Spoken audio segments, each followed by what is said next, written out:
Good morning friends and welcome to the SBI securities daily morning podcast. So आज के दिन के global market queues को देखें तो यूएस मार्केट में कल फिर से सेल ऑफ देखने मिला after giving stellar gains on Wednesday's close, जो कि ट्रम्प के कुछ रेसिप्रोकल टैरिफ्स पर 90 डेज का पॉज देने की वजह से देखने मिला। पर कल के मार्केट क्लोजिंग में S&P 500 और नेस्डैक इंडाइसेस 3.5% और 4.3% से डिक्लाइन हुए। ये लास्ट 2 दिनों में यूएस ने चाइना पर 145% का टैरिफ लगा दिया, which includes a reciprocal tariff of 125% and a fentanyl tariff of 25%। इसके साथ ही मीडिया रिपोर्ट्स के अकॉर्डिंग यूएस चाइनीज स्टॉक्स को अपने स्टॉक मार्केट एक्सचेंजेस से डीलिस्ट भी कर सकता है। इसके अलावा बाकी डेटा पॉइंट्स पर हम देखें तो कल यूएस मार्केट में मार्च मंथ का CPI डेटा रिलीज़ हुआ, जिसमें यूएस का इन्फ्लेशन मार्च में 0.1% से कम हुआ है। एनुअल इन्फ्लेशन रेट अब 2.4% लेवल पर है। यूएस 10-year ट्रेजरी यील्ड में 8 बेसिस पॉइंट्स का जंप हुआ है, which is now trading at 4.41%। Dollar index is trading at 100 level, which is the biggest drop since 2022। Brent crude oil price is down by 2.8% and is trading at $63.5 पर barrel. सो बाकी stock specific development की ओर देखें तो कल के दिन TCS और आनंद Rathi wealth के नंबर्स डिक्लेयर हुए, जिसमें TCS के रेवेन्यू में 0.8% का क्वार्टर ऑन क्वार्टर ग्रोथ देखने मिला।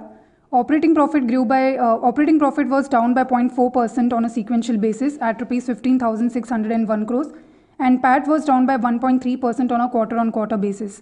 So overall, TCS के numbers were weaker than expected, so initial reaction in the stock price can be slightly negative today. Anand Rathi wealth के Q4 नंबर्स को देखें तो total income has shown a growth of 22.5% on a year on year basis at rupees 232 crores. Net profit में 30.5% का year on year growth देखने मिला है at rupees 72.4 crores. So overall the numbers are quite decent for Anand Rathi wealth. बाकी stock specific developments पर देखें तो NBCC ने नोएडा में 1185 रेजिडेंशियल यूनिट सेल किए हैं through e auction at a total sale value of about 1505 crores.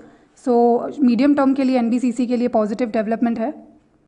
Bharat heavy electricals limited ने Nuovo Pignone international के साथ MOU साइन किया है for compressor revamp opportunities in the fertiliser sector.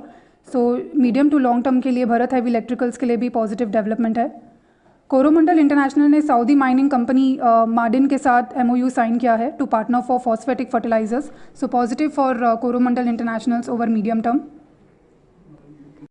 Rights ने DP वर्ल्ड के साथ MOU साइन किया है for logistics infrastructure development. So medium term के लिए पॉजिटिव है for RITES limited. Olectra green tech को 297 इलेक्ट्रिक बसेस का ऑर्डर रिसीव हुआ है worth rupees 424 crores. So short to medium term के लिए ओलेक्ट्रा ग्रीन टेक के लिए भी पॉजिटिव है। दीपक नाइट्रेट एक मैन्युफैक्चरिंग कॉम्प्लेक्स सेटअप करेगा worth rupees 3500 crores to produce phenol, acetone and others in Gujarat. So positive रहेगा for Deepak nitrate over long term. So friends, ये कुछ की डेटा पॉइंट्स थे आज के मार्केट ओपनिंग के लिए। मार्केट पर डिटेल्ड अपडेट्स जानने के लिए आप हमारे डेली मार्केट अपडेट रिपोर्ट को रेफर कर सकते हैं, which is available on our website. Thank you everyone for listening. Investment in securities market are subject to market risks. Read all the related documents carefully before investing.